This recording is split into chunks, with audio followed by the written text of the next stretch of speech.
So I'm currently down at my caravan in Wales by the ocean just for one night, and I wanted to do a catch up for GothLit November for the first week of reading. I've had such a lovely time with the books I've read. So I brought the books with me and I'm going to go through what I've read so far in week one.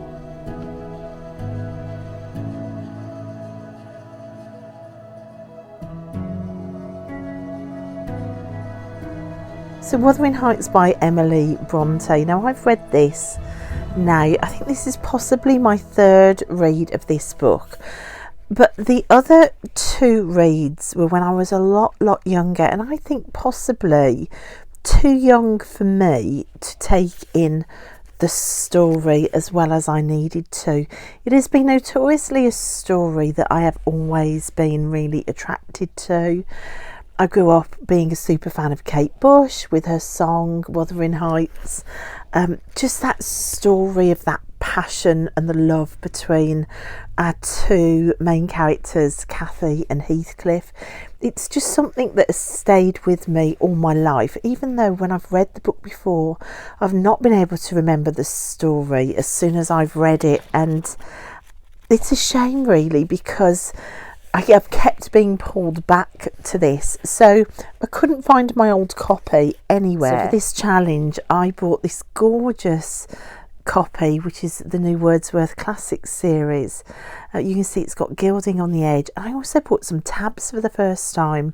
I do write all over my books. I'm a real annotator. This was no different, but I also tagged it so it's easier to find my annotations, and I absolutely adored it this time. I read it slower, making time for reading for this challenge. I've been getting up early, I've been reading at night, and I've not been on my phone watching videos or scrolling, and it's been brilliant, and it's something I'm going to continue. So I think I started off with probably my all-time favourite book, so I don't really know if it's possible to even top my reading for GothLit November now, because this third read I think was the one that finally made this story sink into my bones, and I just adored it. The characters in this book, they're all pretty frightful, to be honest. There's a lot of misunderstandings, there's a lot of ego, there's an awful lot of revenge at play in this.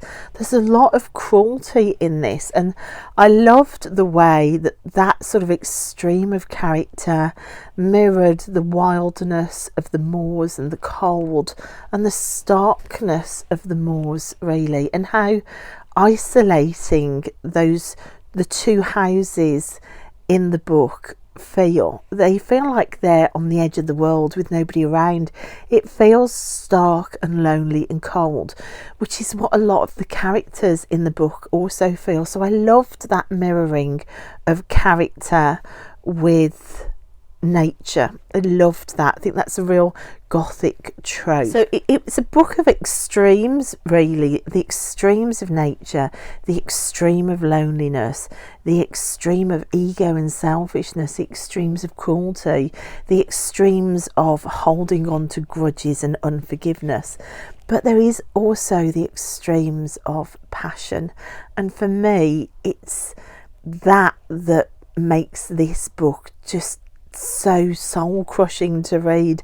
The obvious passion between Heathcliff and Cathy, I mean, it's legendary, isn't it? I prefer Heathcliff way more than I prefer Cathy. I think Cathy's selfishness in a way often blinds her to where she's going wrong, whereas Heathcliff is a lot more insecure, I think. Of course he leaves because he thinks he's not loved in return, mistakenly. But his never-ending passion for Cathy just rips your soul out when you read this book. It is well worth a read. It made me cry twice, which is rare for me really with books. I am a bit of a crybaby, but it's rare for books to sneak up on me and make me cry, but this one did. If you've read it, the locket with the hair in, that finished me off. Also, the way Heathcliff wants to be haunted. Oh, I love that passion that Heathcliff loves with. I'll read you a quote. Catherine Earnshaw, may you not rest as long as I am living. You said I killed you. Haunt me then. The murdered do haunt their murderers, I believe. I know that ghosts have wandered on earth. Be with me always. Take any form. Drive me mad. Only do not leave me in this abyss where I cannot find you. Oh God, it is unutterable. I cannot live without my life. I cannot live without my soul. Oh, there are just moments in this book where you forgive these selfish, cruel characters anything because of that passion. That's what I found anyway. I loved it. It was a no-brainer, 5-star book. What an incredible start to GothLit November.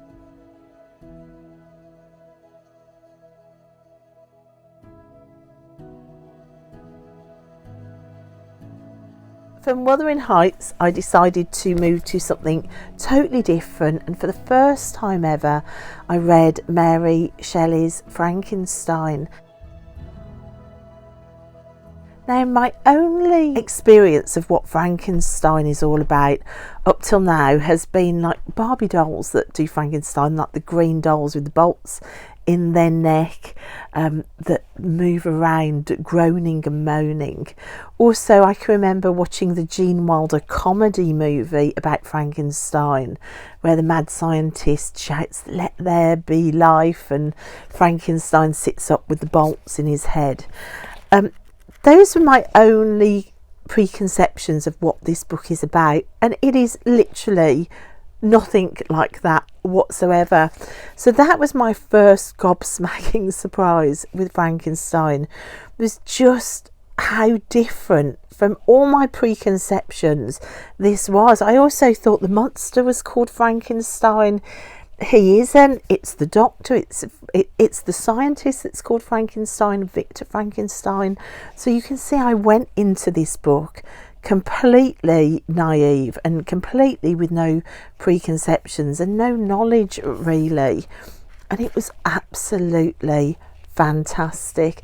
Again, I gave it another 5 stars. I cannot believe that Mary Shelley was only 19 when she wrote this book. It's made me fascinated to find out more about who she was, what sort of 19-year-old and what life do they live to be able to write this sort of book at 19. Just incredible.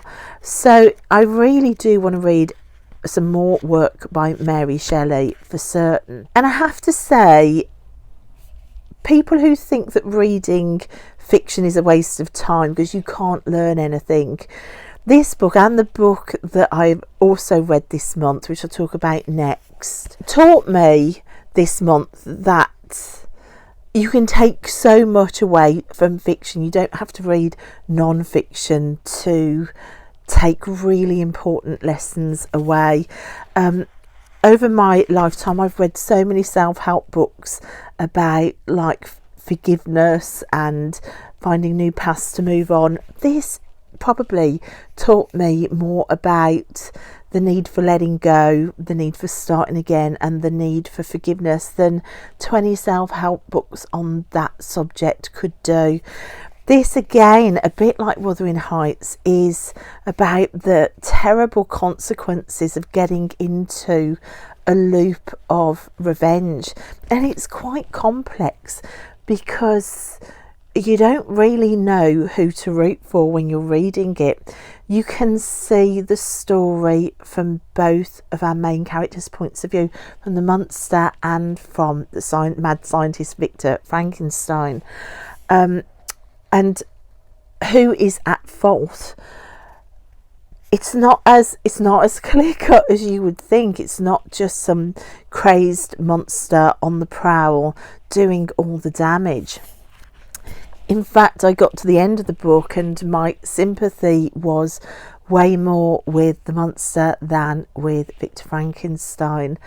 at the end of the day, the monster had no other options and was trying to move on and couldn't, whereas the mad scientist had all the options in the world and chose to chase down revenge instead of trying to open up another option. I think as this book went on, without trying to give any spoilers, the two main characters began to morph into each other.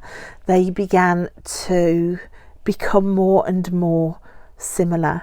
I think Frankenstein began to become more monstrous, and the monster began to understand humans more. And the ending, it was just so sad and so tragic, and it just felt so unnecessary. And I have to say, when I got to the end of the book, I actually put my head in my hands and I sobbed, and I can't remember ever doing that with a book. I just felt so sorry for everybody involved about the way that things had come to such a cold conclusion, both in like the emotions and the ends of the characters, also in that snowy landscape as well. Again, in this book, like Wuthering Heights, you've kind of got landscape mirroring characters, and I did love that. Now, I also learned as I was reading this that it's often called peeling the onion reading Frankenstein, because you start off on board a ship with a captain's story, and then you go to Victor Frankenstein's story. In the middle you have the monster speaking, then it goes back to Victor Frankenstein, and then back to the ship. So it's kind of like an onion, and you get to the centre and then you come back out again. And I loved that, and it really did feel like that. It was amazing. If you haven't read Mary Shelley's Frankenstein yet, then read it, pick it up and read it. It is beautiful. And these two books, I sat there and I thought, after these two, why did I ever stop reading classics? And what this week, my first week of GothLit November, has made me think about is that I stopped reading classics because I think I tried them all too early. I tried them all way too early. I read them all too quick, way too young. Now I'm older and I'm reading slower and savouring and note-taking. They're going in, and I am really appreciating how fantastic they were. Just incredible. So Wuthering Heights and Frankenstein, those were my first two reads. So for my third read, I decided to pick up Daphne du Maurier's Rebecca. So this I found in a charity shop. I think it was £3 for £2, the books in the charity shop, and Rebecca was just sat there. So I was really thrilled about this. I know I read this last when I was about 16, I think. You can see I've carried on annotating, I've carried on with the tabs. I even remembered to colour code my tabs this time.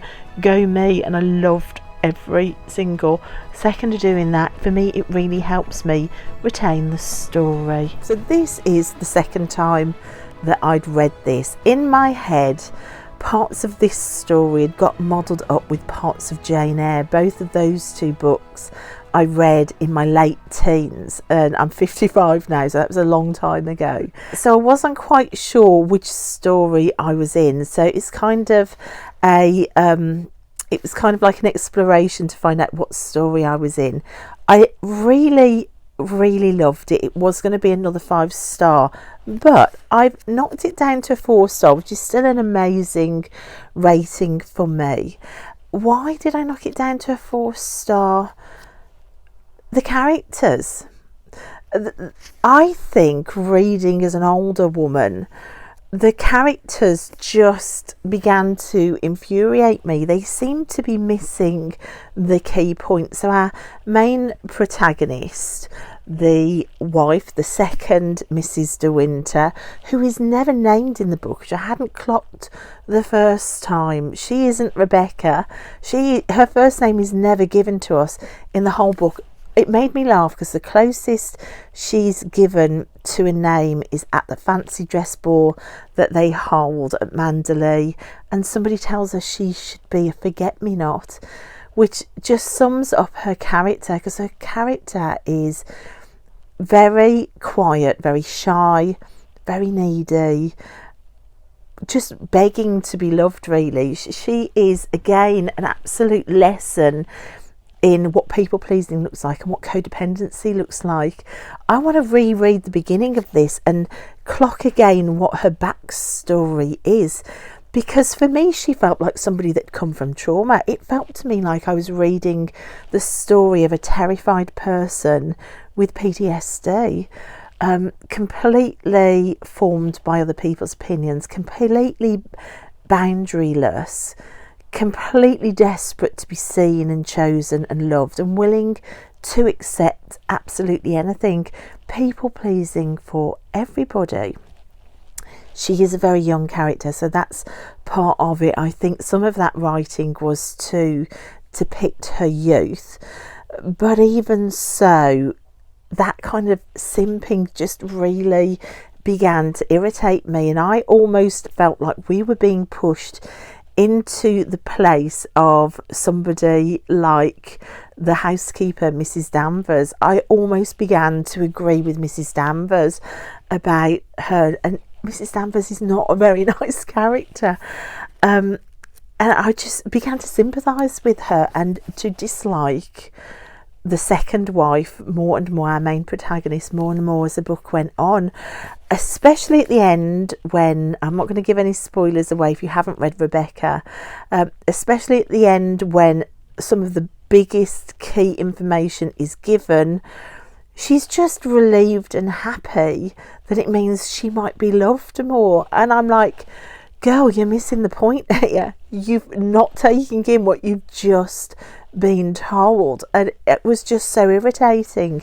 And then Max de Winter, the husband, the ego on him to follow the path that he took through the book with Rebecca and with his new wife.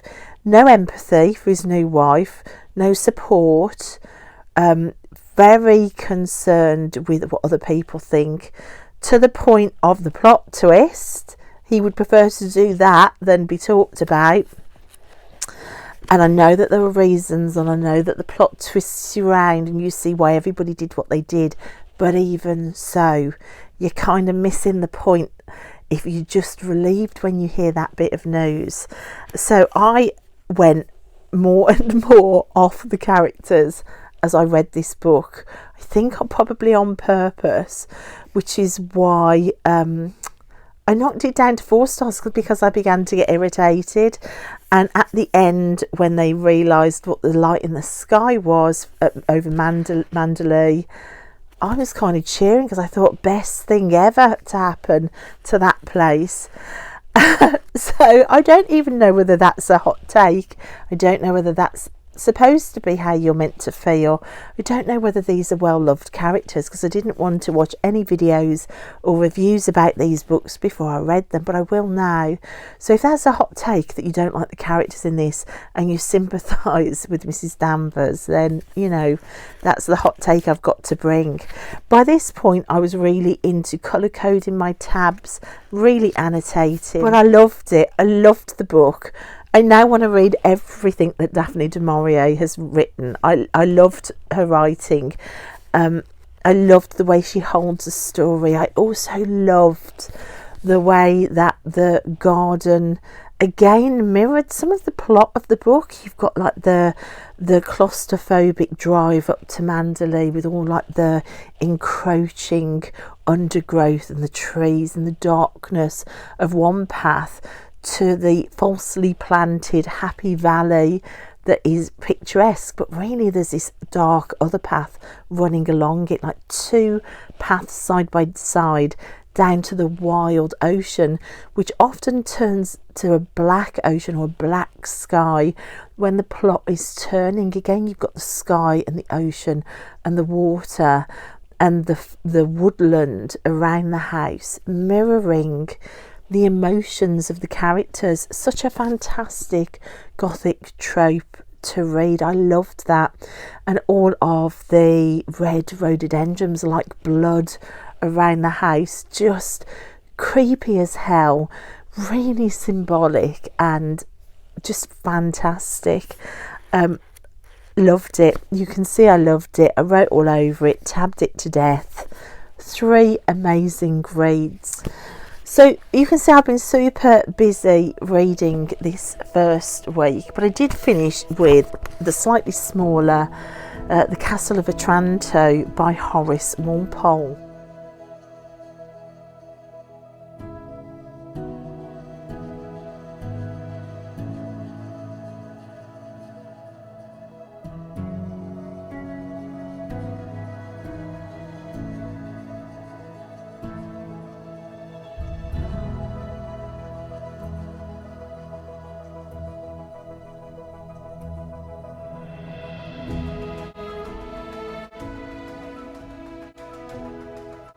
What a friggin' nutty wild ride this is. This was insane, and I loved it, and I laughed out loud. And for me, it read like a comedy. It's not supposed to be a comedy. It felt like a comedy satire.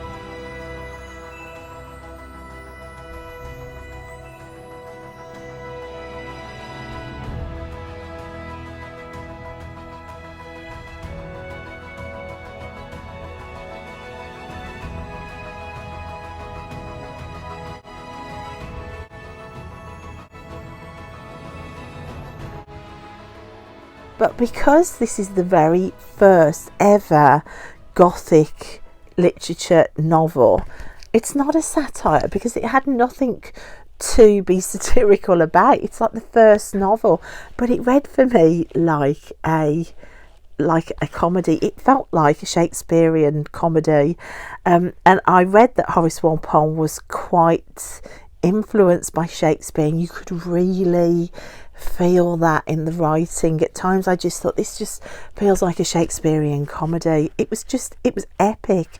I mean, the characters were so funny. I thought this was really funny. It starts with somebody on like the second page being squashed to death by a giant helmet that falls from the sky.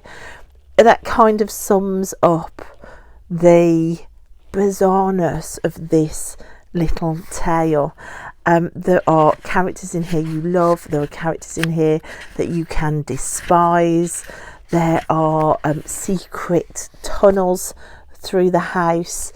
There is a sense of foreboding. The baddie in it is the dad called Manfred, who just decides to get rid of his wife just so he can marry the young princess. My first tab in here is his flippantness to get rid of his wife. Curse on Hippolyta, as his wife, cried Manfred. Forget her for this moment, as I do, he says brazenly to the young princess, who he now declares he wants to marry. Even though they're Catholic and divorce doesn't work like that, he just announces that, well, the first groom is dead, so squashed by a giant helmet. So of course he'll marry her, forget his wife. It's like a mere trifling to sort out. But then his wife isn't that sad anyway, it turns out, which is just hysterical. So there are strange things going on. There are appearances of giant body parts in the castle. There is a giant foot and a giant leg and a giant arm that appears in the gallery of the castle. So these gigantic body parts appear. There's a giant sword that appears. The giant helmet in the courtyard bows and the feathers on it waggle at times. So there's supernatural things going on that could be quite scary, but they're not really. The scariest thing in this are the dads, the older dads, that the knight and the prince, that just think that they can chase after and demand the marriage of the young girls in it. That's the scariest thing. It's a bit like, oh no, absolutely not. So the scary thing isn't supernatural in here. It's that vileness of the male characters. There is an ancient prophecy in here around the castle. Of course, legacies and the past and prophecies are all part of Gothic literature. The prophecy says that the castle and lordship of Atanto should pass from the present family whenever the real owner should be grown too large to inhabit it. So that is in chapter 1 on the first page. We're given that prophecy of a real owner. So we know straight away that Manfred shouldn't be the real owner. He's not the real owner, so we're immediately on the back foot with Manfred. See some of Manfred's relatives step out of paintings in the gallery in the castle as ghosts and to walk around the castle. Very Harry Potterish. And of course the ancient prophecy links in with these gigantic helmets and swords and body parts that are being seen around the castle. There is also the link to faith and religion as well, which we see, and the sanctuary of faith and religion. There is a sort of nunnery joined onto the castle, which all of the women at some point run to escape and to be safe within. It reminded me of when I read Anne Rice's The Witching Hour, which again is Gothic literature, and the moments where they left the house to go and sit in the Catholic Church. There was a piece in that. Also we see it in Weing Heights, where the second Catherine gets out and she's allowed out to go to church. There is like almost like that sanctuary of faith, but it was a strange one. It was an odd one. It was a really bizarre little read, and yet it was really fun. And although I only gave it 3 stars because it's not really my cup of tea, I mean it was written in 1764, so it is going to be strange to our ears now. But I still gave it 3 stars because I love the fact that I've read it and I know it now. It gives my GothLit reading kind of a base. It makes me want to go back and read some more of the classics of Gothic literature. I loved it. What can I tell you? So there was a 3-star, there was a 4-star, and there were 2 5-stars for my first week of GothLit November. So now I'm down at my caravan. I'm just down here for one night. I've just driven to Wales. We're down here for one night just to lock up the van and to close it down for the season. You can see my dogs are fast asleep. They've just had a walk all around the field. Just one night here by myself with the dog. Before I left, I went to my bookshelf to bring another book with me. Okay, so here is my GothLit November to be read pile. What to take to the caravan with. So I might take some books to talk about. So I've read Frankenstein. I loved that. I read Weing Heights this week. That one, oh my gosh, look at that. I have just, like I said, finished Daphne du Maurier's Rebecca today.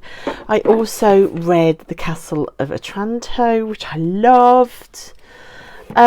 So which one? Now I'm going to be in the caravan by myself and the site is closed down, so I don't want to get too scared, so I might leave the vampire book at home. I'm dying to read Jane Eyre, but I've just read Rebecca. I think I might want a break from the wife in the old house trope. And the Ghostwoods, see, I wanted to read the Ghostwoods next, but that is a woman in a house. I mean, a lot of these are, aren't they?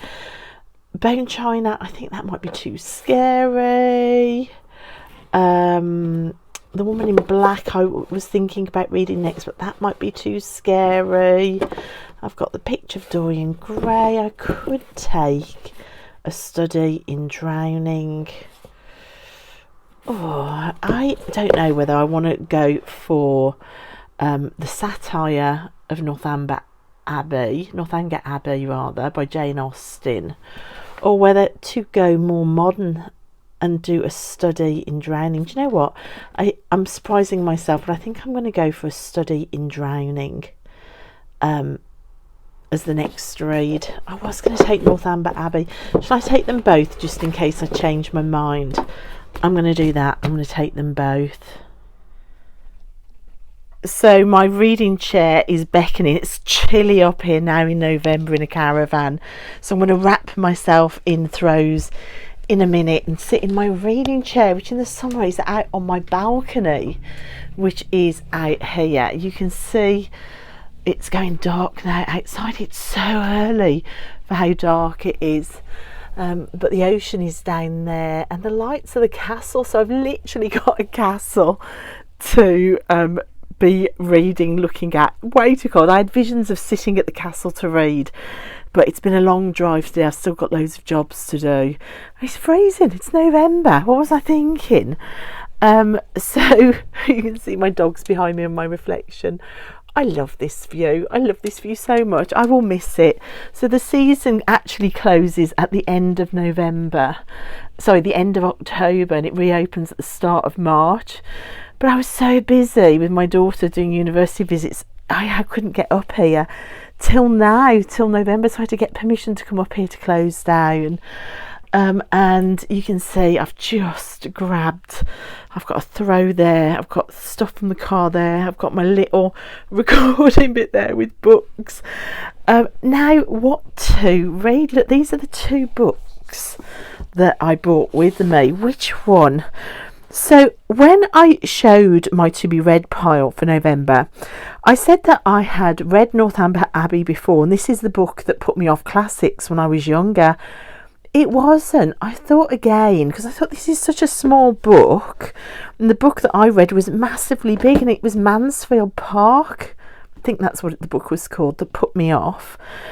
So I haven't read this one at all, so this is new. This is new as well. Both of these were charity shop.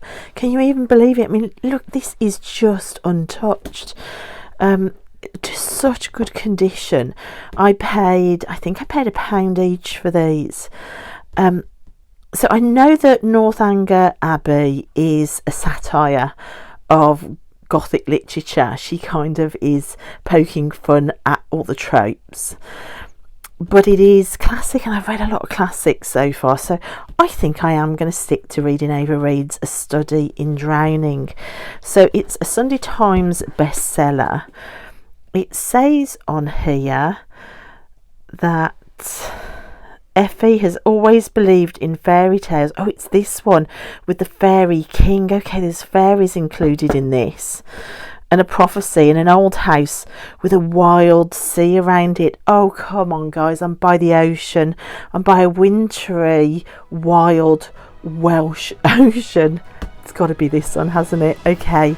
So I'm going to cuddle up in a blanket because I'm blinking cold, and I'm going to start reading this one. So that's it for week 1 of GothLit November. I am having a marvellous time. It has done more than just been a tag for me. It has reintroduced me to my love of fiction. I'm going to do a video about how it's possible to lose your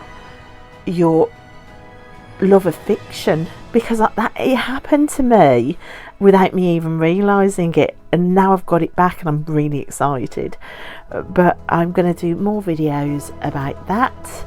At this point I'm wondering whether I need to officially move to BookTube. I don't know, but anyway, I'm having a lovely time. I hope you're enjoying the videos, even though it is slightly different, but I'm loving it. So thanks for watching, guys. If you've got this far, it's amazing. Leave me a book emoji if you've got this far, and I'll see you next time.